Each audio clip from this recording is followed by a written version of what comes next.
I am so glad you convinced me that the family car should be the Defender 110. It is so beautiful inside. It's so comfortable, and it just feels indestructible. Yes, it really is. I've been waiting a long time for the new model to come out. The Defender 110, I'm telling you, it's my favorite car of all times. It's my third one. You know, I have stories of going off-road. The guy managed the group. He was like, what are you doing in this beautiful car? I'm like, I'm going off-road. He's like, are you sure? Because you can use one of ours. And then they look like Mad Max cars. I'm like, no, we're going to do this. And he was shocked. Wow. Well, it's great because the Defender has been reimagined for 21st century adventure, and its unparalleled off-road ability, as well as its robust interior, are invaluable whether you're headed towards uncharted territory or just a weekend of exploration. The Defender 110 tackles challenging surroundings with absolute confidence. The SUV conveys strength outside and in, featuring peerless technology like an intuitive driver display and an award-winning infotainment system. That's my favorite part, to keep you connected no matter where the journey takes you. Adventure is unique to everyone, and so is the Defender. Choose from the two-door Defender 90, the four-door Defender 110, or the larger Defender 130 with the ability to seat up to 8 passengers. You'll find uncompromising performance in all three. So pack up and go even further with the Defender 110. Learn more at LandRoverUSA.com/Defender. These days, we're all investors, trying to be smart with our money despite our worst impulses. But at iShares, we believe that deep down inside of every investor is a better investor. One that's just waiting to be let out. Explore iShares ETFs and insights and let your best investor out. Visit iShares.com for more information. This isn't your average business podcast, and he's not your average host. This is the James Altucher Show on the Stansberry Radio Network.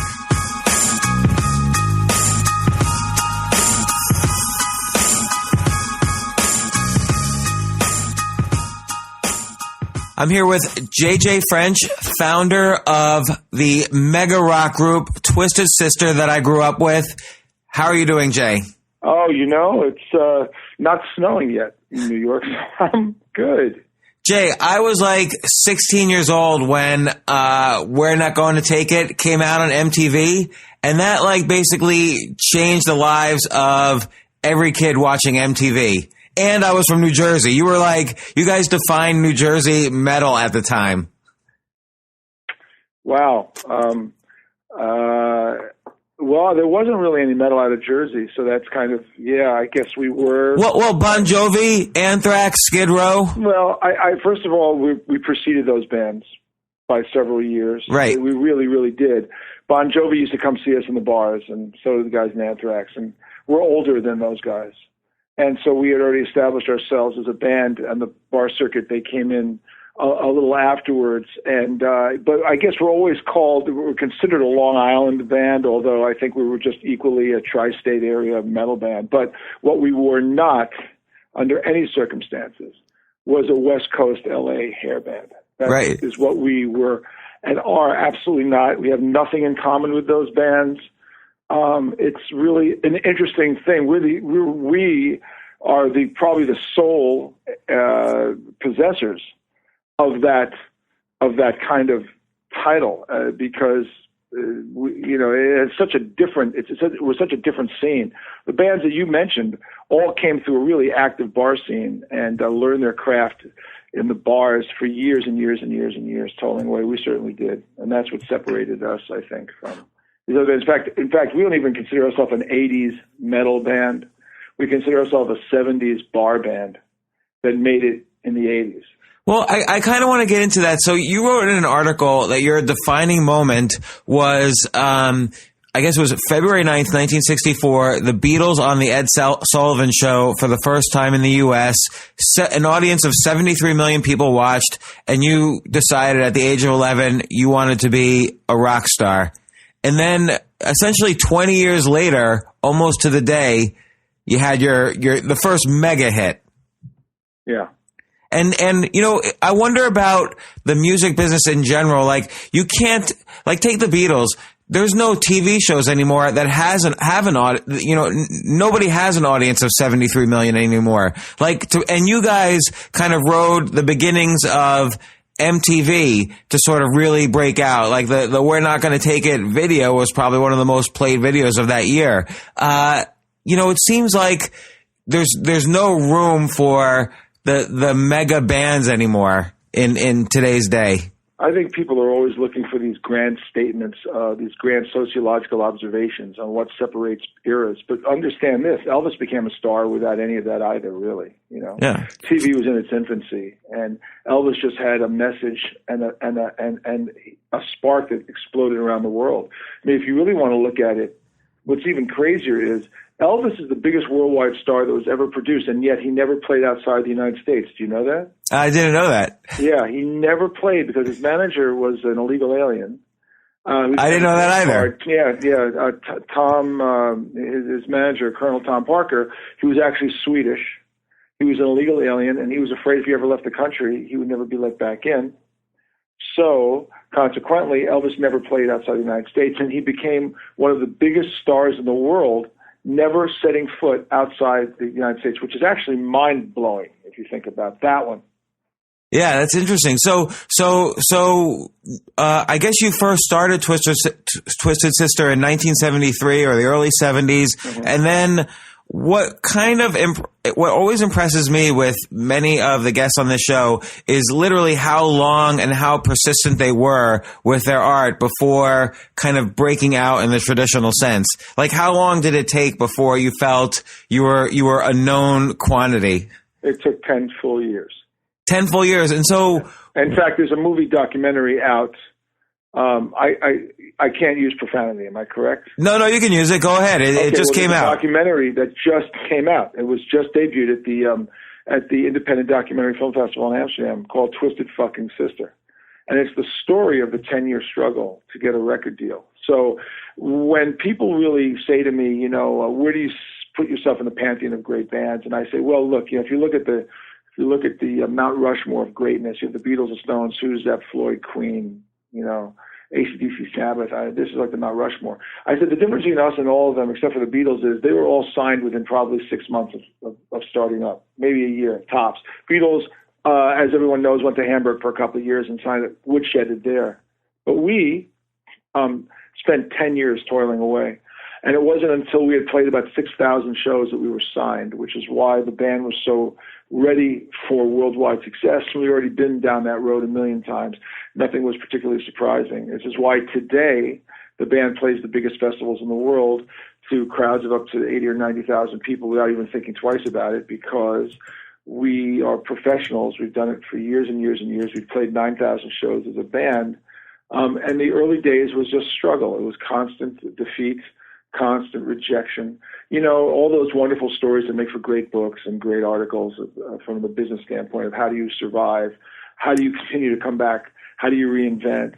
We are the poster children for rock bands who want to know how to survive, but in a much bigger picture, James. It's anybody. If you want to succeed in business or in life, you take gigantic risks, you take gigantic crashes, and the real key is that you come back from them and don't let them kill you, no matter how bad they are. And in our case, they were historically bad.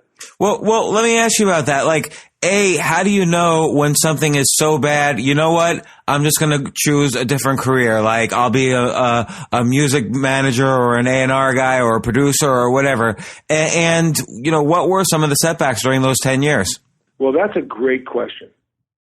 Because I've asked myself many times, had Twisted Sister decided at any point along the way, up until the point that we got signed to Atlantic Records, and we finally said, you know what, it's over, it's over, it's over, you and I would not be on this phone today talking about Twisted Sister. It could have happened a number of times, but we were validated in what we were and who we were by the fan base that we had. So what you really need is a pragmatic view of what your goal really is.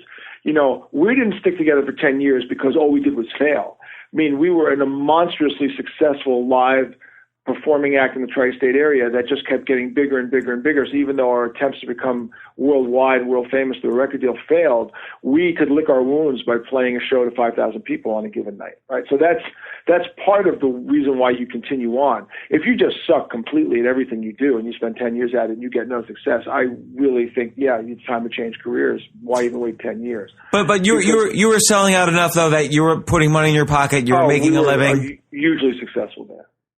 Usually, so we always made money. That was never the issue with starving. That was never our agenda. The band was a bar band, and back in those days, you worked 6 nights a week. When I tell bands today about what our pathway was back then, it's a very different pathway than today. Gasoline was 29 cents a gallon. Hotel rooms were $19.95 a night. Truck rental was $25 a week. Drinking age was 18. The bars held up to 5,000 people. You could start as a bar band working 6 nights a week guaranteed, make $150 a night, $900 a week. A house rental for the band was $300. Your electric bill was $10. I can tell you really know the numbers here. You were because I'm the manager of the band, right. and I review these things all the time. Why today gas is $4 a gallon, hotel rooms are $300 a night. The drinking age is now 21. The amount of kids are much less. There's only 10% of the amount of clubs that they used to be back then. Truck rentals $500 a week, and you're still making the same $150. How do you survive? It's a different pathway. When I was 20 years old, James, I looked around and said, "This is my playing field. This is what I've got.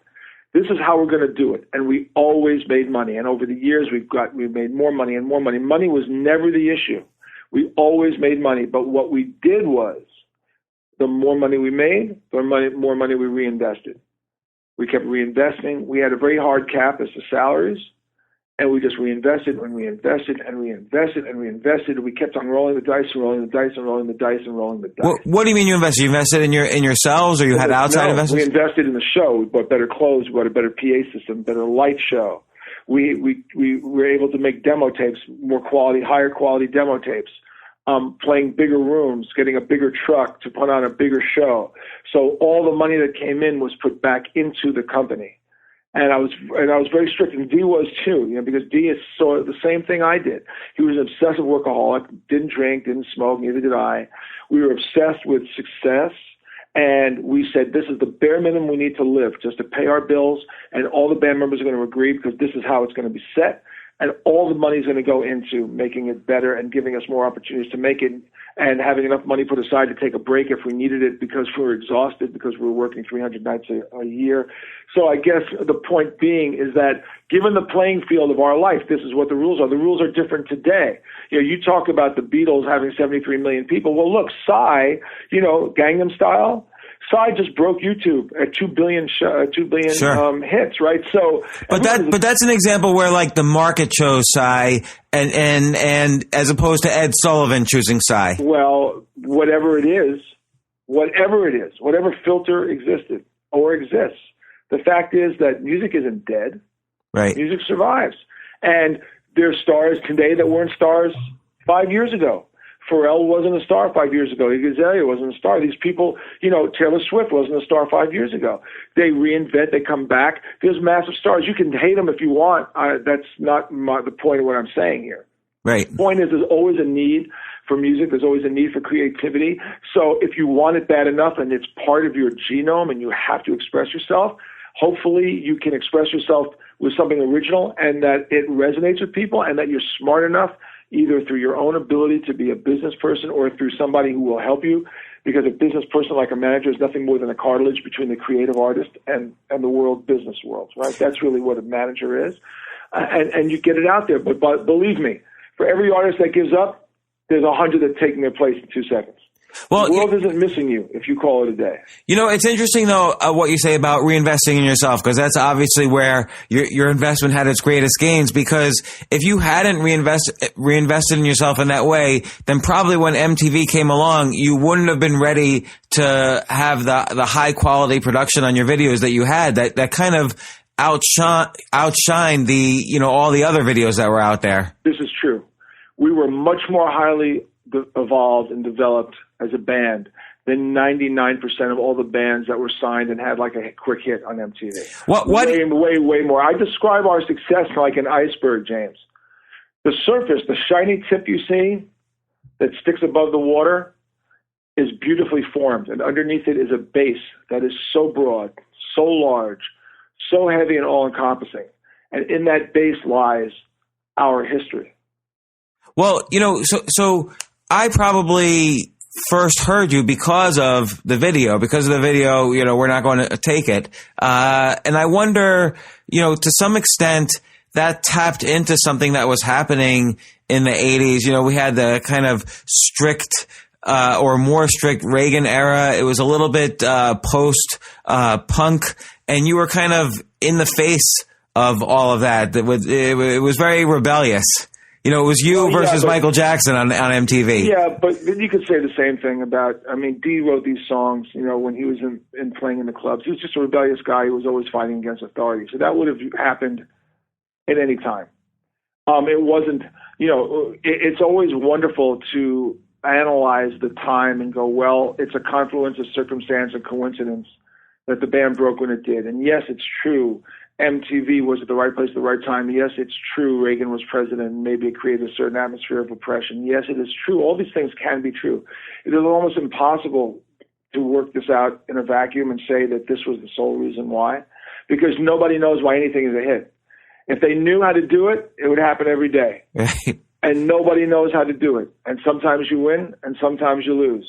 There was no way of knowing 30 years ago that We're Not Going to Take It and I Want to Rock would be today, 2014, the two biggest licensed songs of the 80s.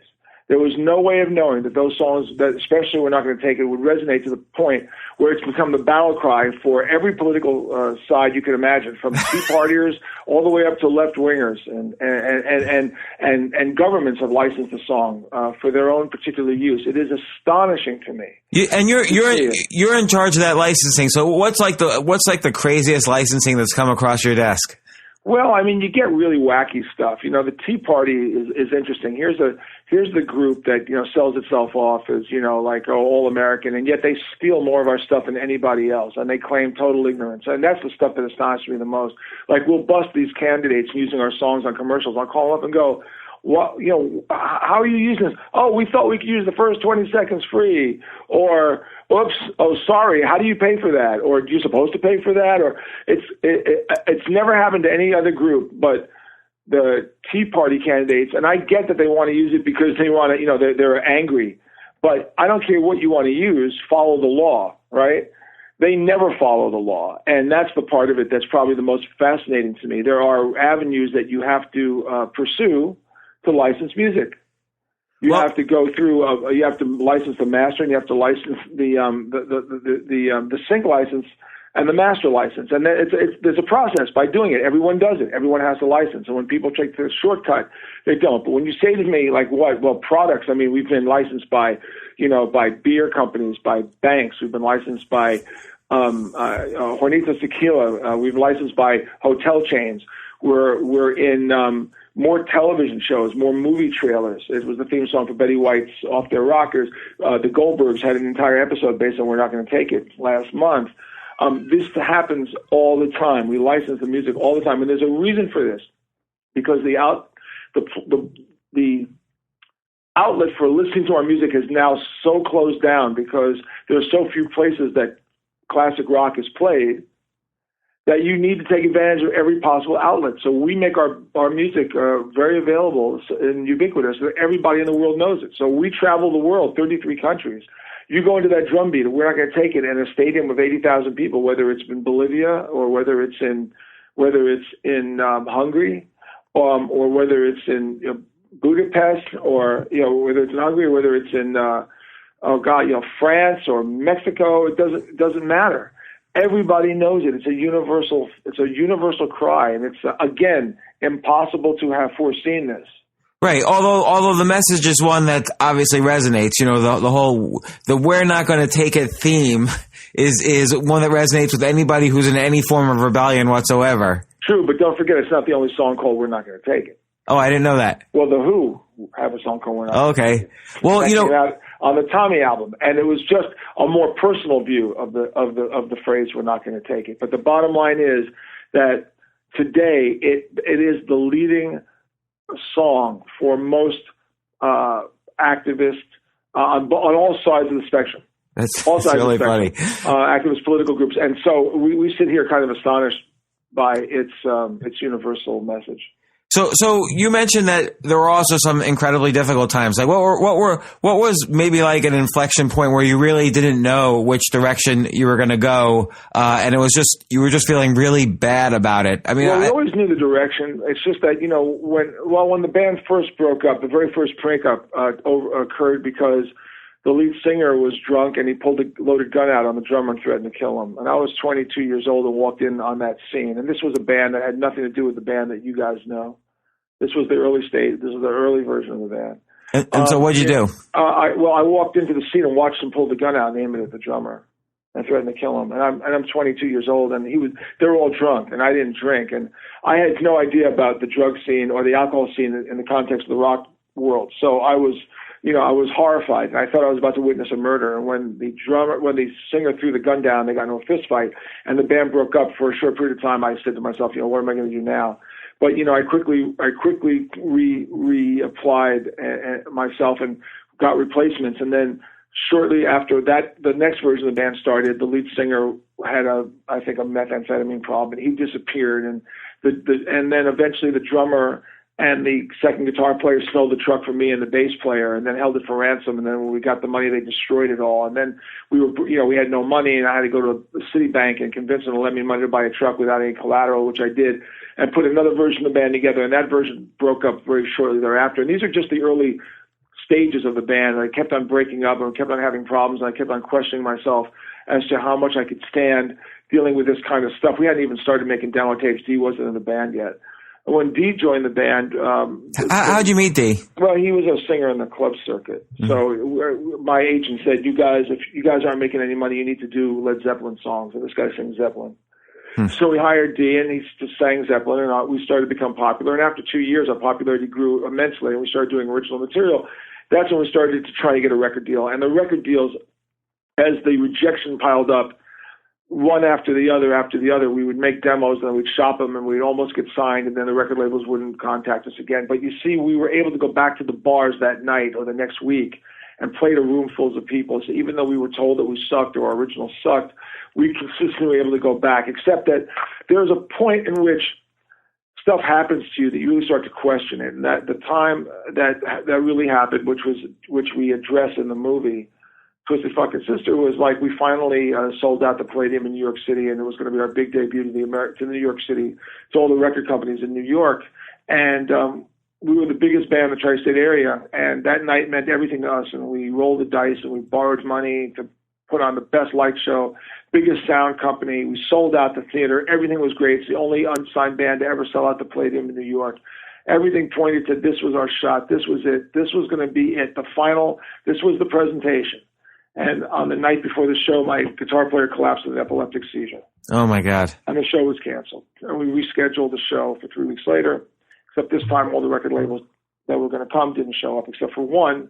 And that one label sent a surrogate who then told us that his president of the label wanted to see us but couldn't come out to a bar, which was unfortunate because we could sell at every bar every night. We could send limousines out.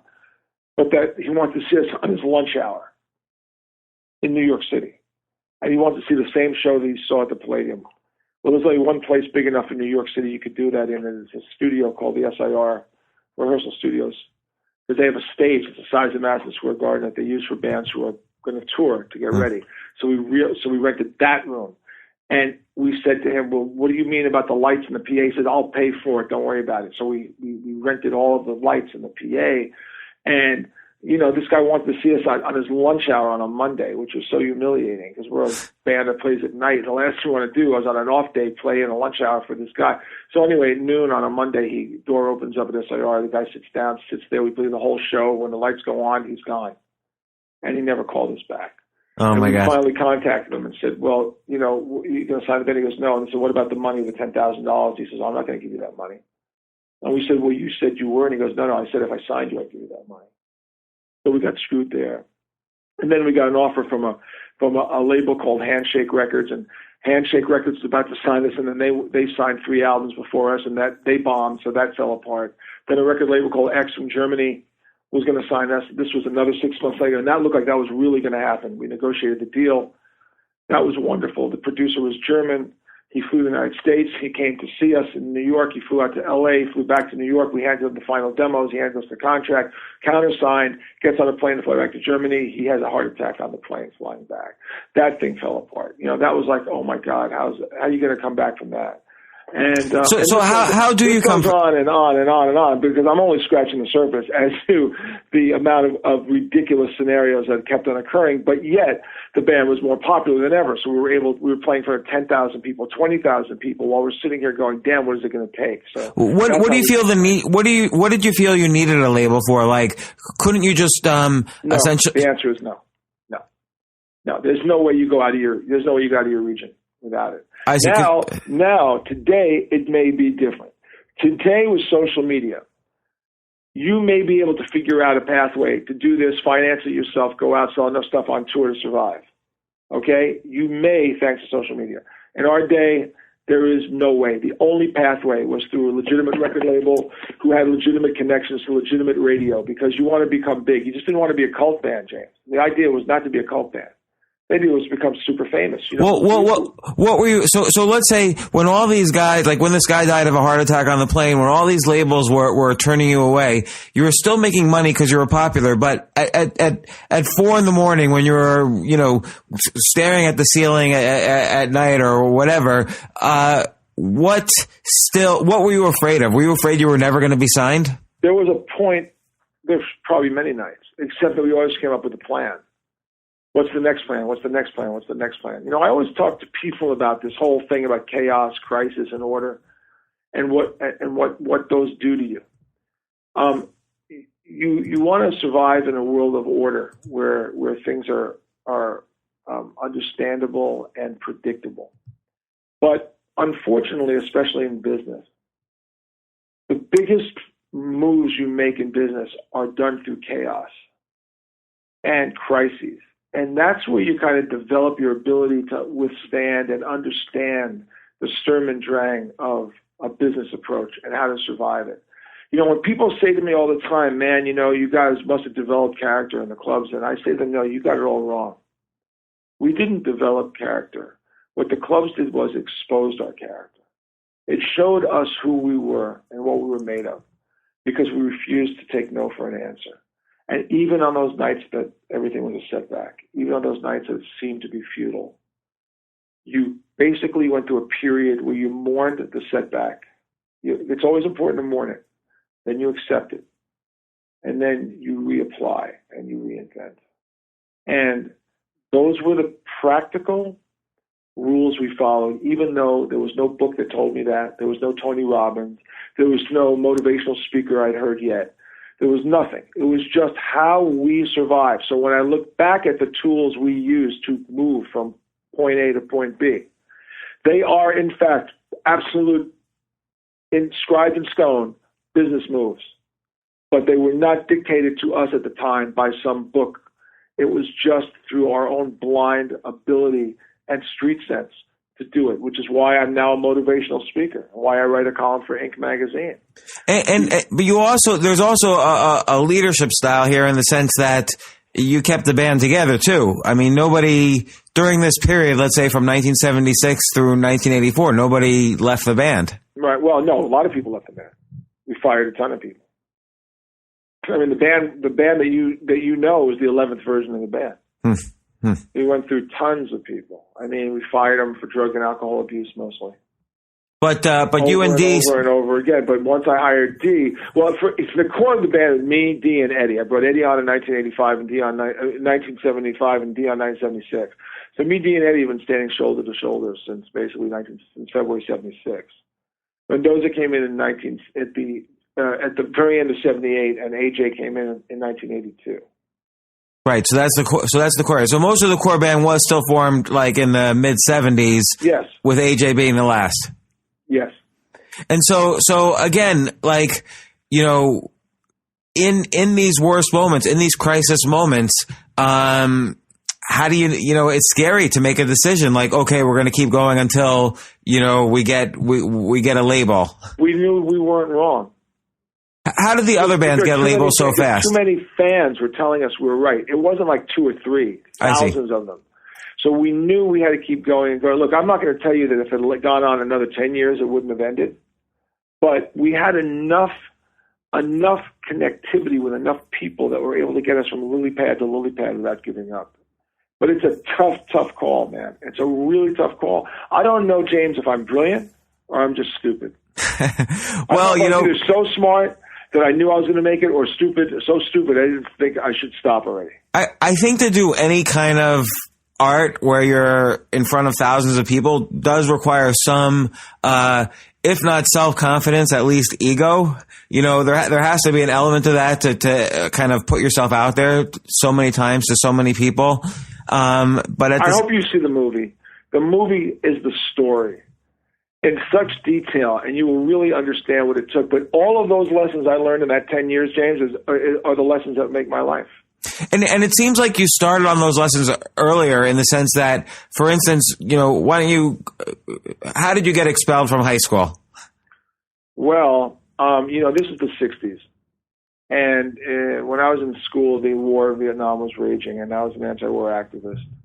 And I was involved in anti-war activities, and pro-civil rights marches were happening. I was involved with those things, and I was involved with a student organization that handed out an underground newspaper in school, and I was expelled for handing out an underground newspaper. And I sued the Board of Education for violating my constitutional rights. And they settled with me because I think they were afraid with my mother, who was a very politically connected woman, who was a political consultant in the New York City area in the 60s for every major Democratic candidate. I don't think they wanted to get her pissed off. So they said to me, what would it take to drop the lawsuit? It was a class action lawsuit. There was 2 other people involved. One of them was a woman who sued Stuyvesant High School for being all male. Now it's co-ed. One was a kid who said that he thought it was unconstitutional to salute the flag, to be forced to salute the flag. And he won, which is why the kids don't salute the flag anymore in New York, as far as I know. The other was me. I just said, I said, I have a right to hand out in the newspaper. You can't throw me out for that. So they eventually put me in a different high school, and that high school was, when I got there, was in the throes of a major crisis, and I got involved with the student organization in that school. And that, unfortunately, that crisis there having to do with a racist administration, and how they viewed Hispanic and black students being only good for vocational colleges and not academic colleges, created another crisis. And essentially what happened was, on the day of the Kent State murders, which is May 4th, 1970, I said to my mom, I'm done with education. It's never going to serve me. It's never going to serve my purpose in life. And she said, well, what are you going to do? And I said, I'll become a rock star. She said, you have no idea what you're talking about. And I thought, well, it sounded good. It sounded great. I didn't know what the hell I was saying. And I dropped out of school with 2 months to go. Now, I have to tell you, when you say to me, what do I say to myself at 4 o'clock in the morning, right? On those really bad days, I would say to myself, oh my God, I promised my mom I'm going to be a rock star. Even though she's dead, I got to do it. I have to do it because otherwise I'm going to look like a schmuck. But so I was kind of pushing myself because of this promise that I made that was based on absolutely nothing more than just a lot of chutzpah. Although you picked up the guitar and you auditioned for, I guess it was an earlier version of Kiss, Wicked Lester. I played guitar since I was 10. It just so happened that on a particular day in June of 1972, a mutual friend of the producer of Kiss asked me if I wanted to audition for a band called Wicked Lester. And it's really nothing more than a footnote. I auditioned. I went down. There was a million guys who auditioned. I spent a couple of weeks with the band learning the songs, and at the end of the day, they didn't pick me. But that was like one of thousands of groups that I played with. It so happened that we crossed paths for a couple of weeks back in 1972. And so after 1984, and you realize, okay, we just hit worldwide status, and probably labels were chasing you then. Like what was going on? Well, by the time the band hit it really big, we hated each other to a level that no one could stand to be in the same room. Even you and D? Oh, yeah. No, couldn't stand to be in the same room with any of them. So I was praying for the band to end at that point. At the time we hit it, I just said, you know what? This is not fun. And I hated the next 5 years terribly. I couldn't wait for it to end. So when it ended, I was thrilled. When it finally ended in 87, I was like, oh, thank God. because this just sucks beyond belief. And so none of those years was particularly enjoyable. Well, why did you guys hate each other? Oh, it's just the way band dynamics are. I guarantee you ask AC/DC, Judas Priest, Ozzy, Cooper, Black Sabbath, any band that's been together 40 years, they'll tell you the same thing. It's like a marriage, and it just gets to me very uncomfortable. And after a while, you just resent everything and everybody, because we can all push each other's buttons. So we really needed to get away from each other, which we effectively did. The band ended maybe, but here's the crazy point. When you ask me about all sorts of setbacks, how do you overcome these setbacks? Well, there was the setbacks of the almost murder, and the setbacks of Eddie collapsing in a seizure, and the setbacks of all the rejection, and the setbacks of this, and the setbacks of that, and then the album goes really big. Well, think about this. By 1987, the band was bankrupt. We were sued for millions of dollars. Me and Dee were sued for millions, and I was just laughing at the absurdity of all of it. Like, after all that hard work, we had arranged for financing through a company that was a personal services contract. That, because we've always thought, even if we hate each other, we always came up. We always won at the end. It was always going to be a winner. And our album didn't work, and next thing you know, the band breaks up, and they come after me and Dee, which I didn't expect them to do. I thought they would just write it off as a business expense, but they said, "No, man, we're coming after you." And we said, "You got to be kidding me!" And we weren't talking. Me and Dee were not talking. It was done through our lawyers. I said, "You got to be kidding!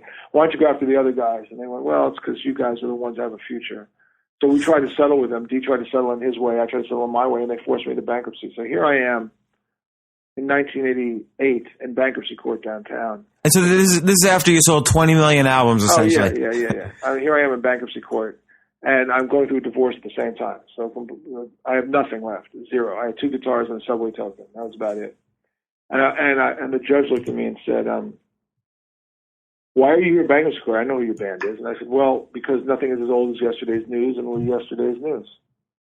And I said, "If you know anything about pop culture, you'll know that we're deader than a doornail." I said, "The band's over." I said, "We gambled. We took a lot of money. We risked it on a big project like people do in business and fail." I said, "People invest $100 million bucks in movies. They don't work.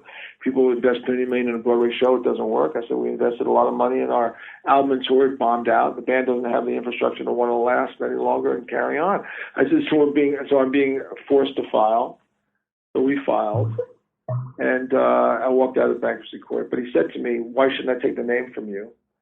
Because all these creditors want it." I said they want it, but it's a useless name. I said, "You can't take it away from me." I said, "Maybe in 10 years, Pride Detergent will want to use the song. We're not going to take it. And if that ever happens, I want the right to put the band together." And he said, "Well, that sounds like a coaching argument. You let me keep the name," which is what I don't own the name Twisted Sister. 10 years to the month of that statement to that judge, 10 years to the month, "We're not going to take it." It was licensed by Comtrex Nasal Spray for $100,000, which began the comeback, basically, of the band.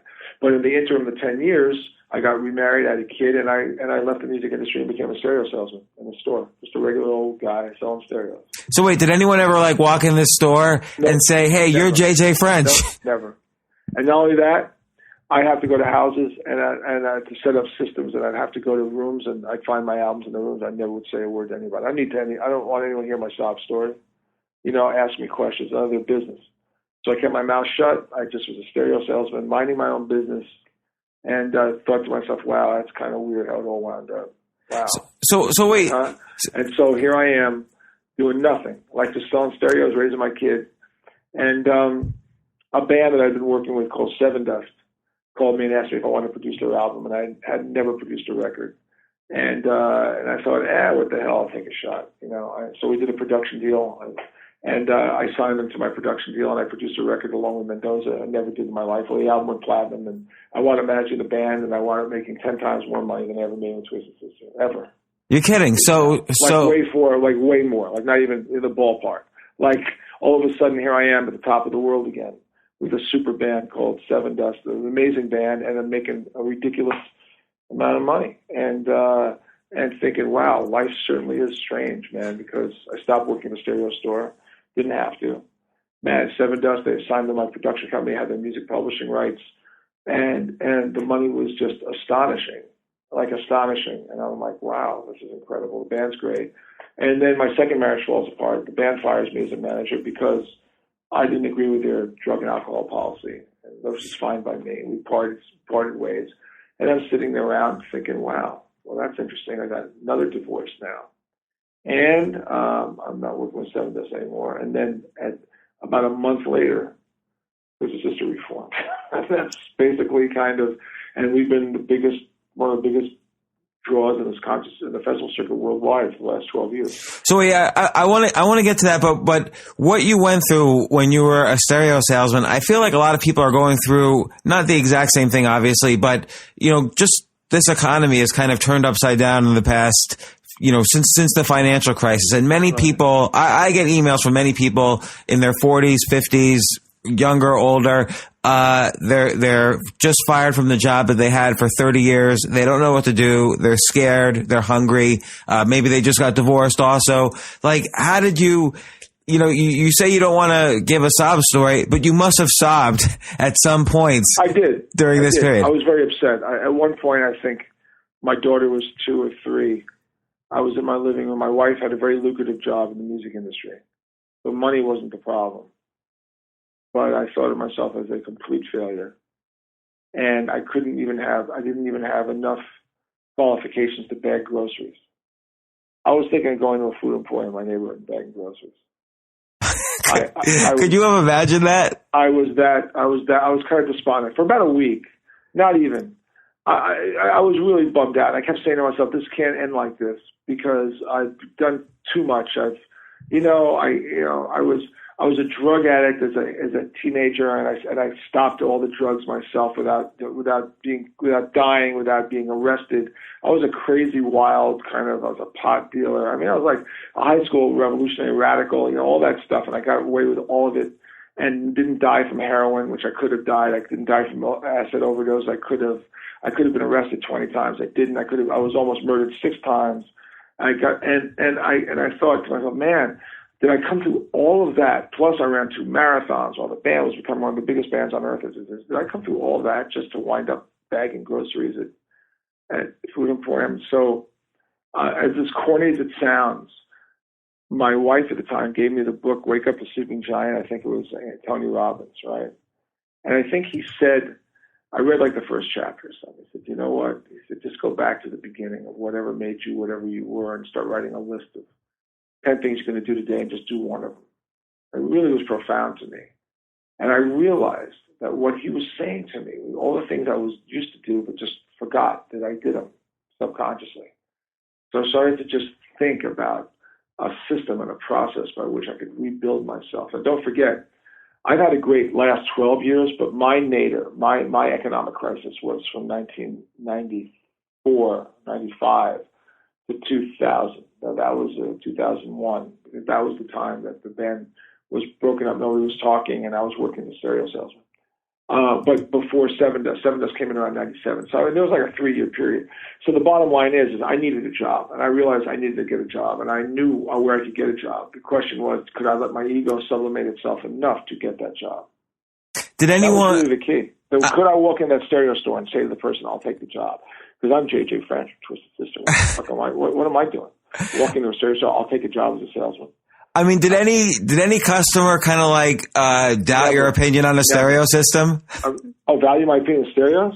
No, did any customer come in and say, I'm going to choose this stereo, not the one you're suggesting? Like, did anyone? No, not really. I mean, it's a very high-end stereo. It was a very high-end audio store. It wasn't like selling receivers. We sold stereos that cost $500,000. Huh.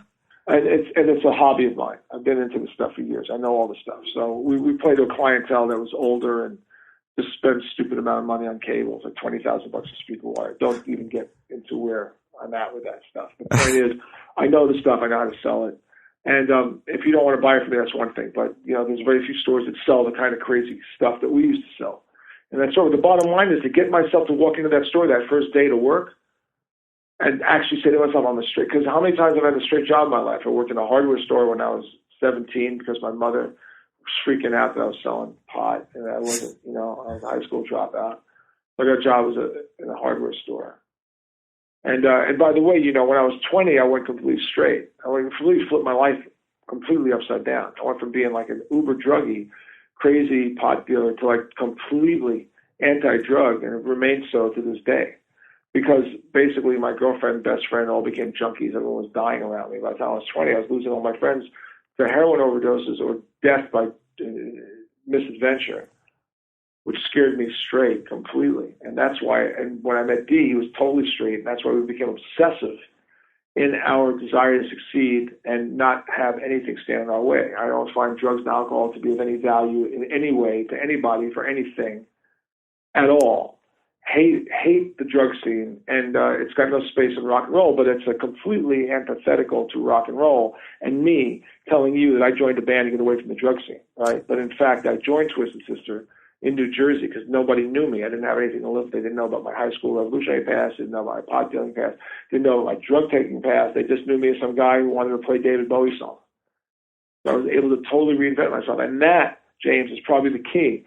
How often can you reinvent yourself? All right, so now through this whole circuitous conversation that we're having, that's the key for me.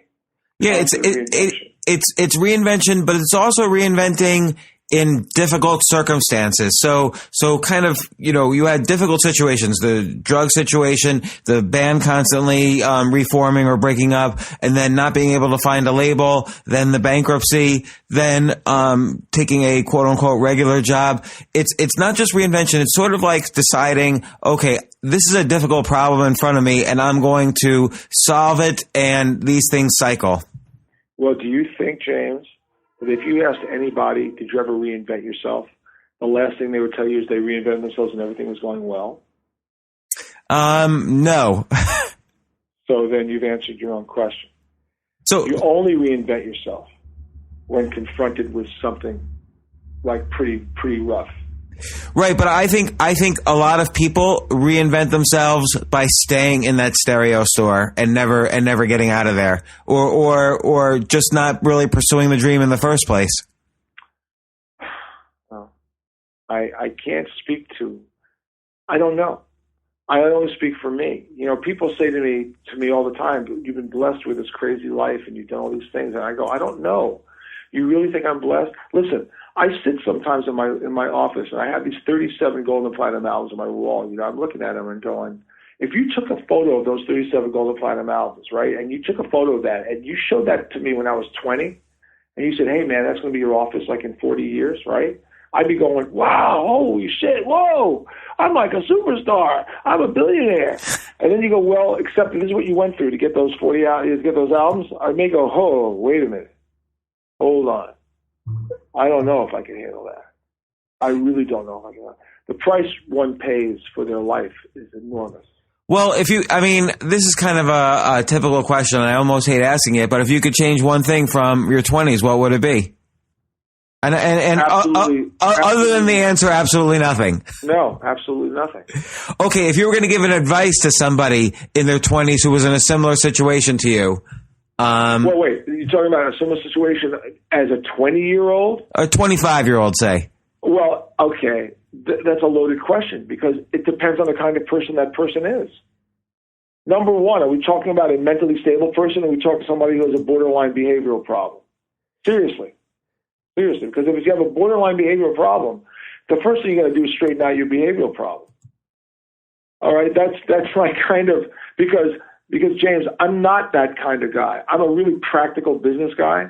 I've always had a sense of humor and a really pretty straightforward sense of who I am and what I am, and never was so presumptuous as to think I'm great. All right. So therefore, me giving advice to somebody is tough in that unless you're me, you may listen to my advice, you may take something out of it, or you may not. I went to see many years ago an Indian guru you may have heard about. He was passing himself off back in the 60s as the perfect master, 13-year-old perfect master. He was the first of the wave of gurus following Maharishi, the guy who with the Beatles. Yes. Followed Maharishi. And, and I was very skeptical because I was selling pot at the time, and most of the people I was selling to went to see this guy, and I said, great, I'm going to lose these customers. So I'm going to go see what this whole shtick is about. And I went to see him, and he said something which has always stuck in my mind. And he says, in India, in my country, we have a guru on every corner. And he goes, find the one that works for you. And I went, well, that's a practical thing to say, right? He's not saying, follow me, you're going to burn in hell. He's saying, if I don't work for you, go somewhere else. So my advice to someone 25 is, I'll give you advice. But whether or not that advice applies to you, I have no idea. I don't. I can give you general views of what I do, general reasons of how I succeeded, like I do in my column in Inc. magazine, which you've read right? You read these Yes. columns, I'm assuming. Yeah. Which is why we're on the phone, correct? Right. So, okay. So what I do in those columns, the difference between my column, James, and all the other columns are I'm not telling you it's a one-size-fits-all. I can't be everything to everybody, but I can be everything to somebody. Do you know the difference? You understand what I'm saying? You know, I think you're saying also that you select the people that you can be something to. Well, they select me. Well, or vice versa. Like, look at how you and Dee met. You know, you were both anti the drug and alcohol thing, and that's what put together this partnership that lasted for 11 years and sold 20 million albums. Lasted almost 40 at this point. You know, I mean, that partnership today exists, and it's a partnership that exists. It's been going on for 40 years. But at the same time, for instance, and you've said this, you wouldn't necessarily want to work with or be a manager to somebody who you couldn't get along with. Like you've mentioned, let's say Rod Stewart or Frank Sinatra.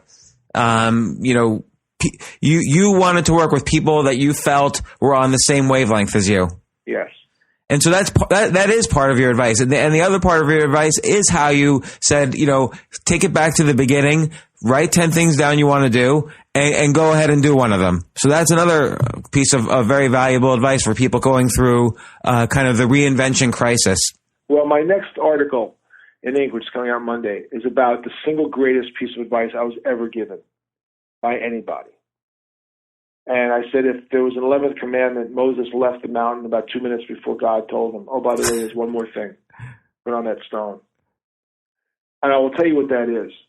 So you can just flash forward to the article. Yes. But it's do what you say you're going to do.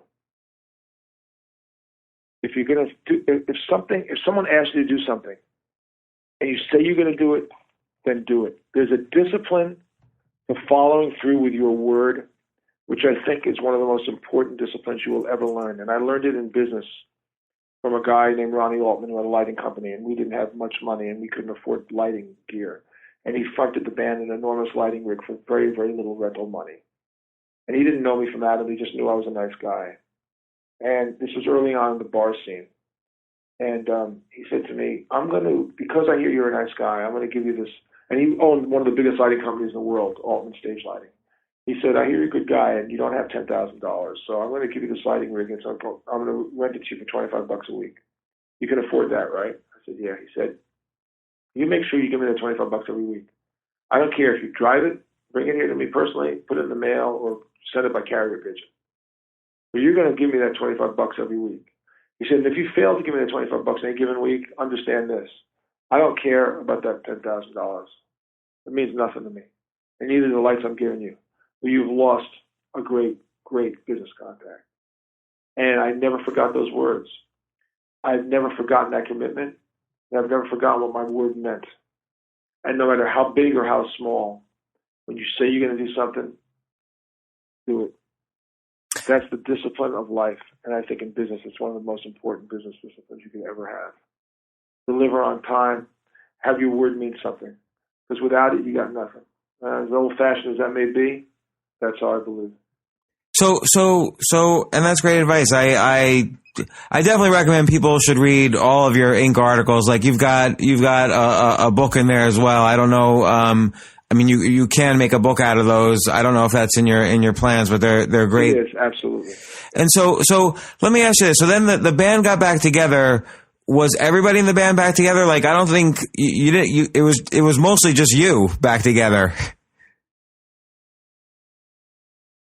No, the whole band got back together. The reason why the band has such enormous value is because it's the original lineup. There are very few bands with the original lineup touring the world today. Aerosmith, Motley, us, Rush, and ZZ Top. Otherwise, you always get a replacement drummer, replacement this, replacement that. But with Twisted, you get the five guys. That's the enormous value of the band. And your average audience is about 60,000 per concert? Yeah, about that. That's pretty amazing, actually. Like after all these years, like it's and who's your audience? It's people like me. It's people in there. No, people not like you at all. Really? Nope. We travel. We do the biggest rock festivals around the world, and we travel around the world in 33 countries to play them. And in South America, nobody's older than 22. So you play soccer stadiums with kids 17 to 20. They were never born when you started out. They don't care about their new music. They don't care about new metal bands. They don't care about pop, nothing. They just want to see AC/DC, Twisted Sister, Kiss, Judas Priest. It's a whole life thing there, you know. And unbelievable. And in Europe, it's 17 to 50. In the United States, it's 40 to 70. And they probably know you because the song. I mean, like you said, the song is licensed everywhere, and you get paid every single time it's licensed. Yep. And have you all come together around this documentary? Did you all kind of produce it together? No, we didn't produce it, but we were all cooperative with the producer. So where do you want? So obviously, people still see you on tour. People are still downloading the songs and licensing it. Yep. But we are Twisted Fucking Sister. How can people see that? What's the best way for people to see that? It's making the independent film rounds right now, so it's not out on. It's not commercially available yet, but it will be. Although people can see the trailer on YouTube. It's a great trailer. On YouTube easily. Yeah. Yeah, and they can find your columns in Inc. magazine. JJ Franch. Right, JayFrench. Plus, I have a motivational speaking career, and I pursue that, and that's where I'm putting my focus in, because that's really what I love doing more than anything else. Where have you been speaking? Just everywhere? Everything. I've spoken to a whole host of from nothing but musicians to I replaced Timothy Geithner at the Small Business Investors Alliance last year. Thank God, actually, for that. So you know, it really is a broad-based. I have a very broad base and an ability to relate to many different people, because I'm a musician and I'm a rock band and a heavy metal band that's very famous, that has had a huge history, which has a story of success and failures and triumph over adversity. Plus, I can speak to business communities because my story is one of business. It's not just of rock. It's twisted business, really. It's the ability to survive in a business climate, and that's a universal. And let's face it, I wouldn't have been writing for Inc. if I didn't do that, right? And you wouldn't probably know that I could do that. Well, we don't know. Maybe you would have done something else. But one thing that's interesting is that, in terms of the argument, the music business is dead, you've definitely had a strong counter argument, which is that licensing is not dead, touring is not dead. No, music business is not dead at all. Rock is in a very, very bad position. Rock is in a very, very bad position because rock has no new people coming up. I mean, when I was growing up, when I was 17 years old, and the Beatles, the Stones, the Who's, Floyd, and all those bands around, Jimi Hendrix and the Doors, none of them were older than 27, and they were all making ridiculous music at 27. And none of them were, not the Beatles, none of them. And when I was 17, 18, 19, the Beatles and all these other bands were no older than 27, 28 tops. Well, you have no rockers at that age doing it. But you've got plenty of hip-hop artists doing it. You got plenty of rappers doing it. You got plenty of country artists doing it. You got plenty of pop artists doing it. You just don't have it in rock. So rock is having a very, very, very tough time trying to reinvent itself. It's an aging creative formula. It's been around 50 years, and it's really starting to show it's really long in the tooth. And will it come back? I don't know. But we have no real young rock stars. We have a lot of rock stars, but they're not young, and that's the biggest problem. What are some of your favorites right now? Oh, you mean what do I listen to? I listen to what I listen to peripherally. I think Sam Smith is wonderful. I think it's great, but I'm a blues player. I listen to blues music constantly. So if you ask me what I listen to when I'm home, 99.9% of the time I'm listening to blues music. It's just music that makes me happy, and it's always made me happy. It's always been the music. It's been the music of my life. Well, JJ Franch, it's been a real pleasure having you on the show. I really look forward to seeing We Are Twisted Fucking Sister. I haven't seen it, obviously, and I've been really enjoying your Inc. articles as well. So, like I said, I encourage people to read those, and I can't wait for any other future stuff you put out. Thank you so much. Thank you for contacting me and having me on the show. Appreciate it. Yeah, thanks, JJ. I'll talk to you soon. Bye. For more from James, check out the James Altucher Show on the Stansberry Radio Network at stansberryradio.com and get yourself on the free insiders list today.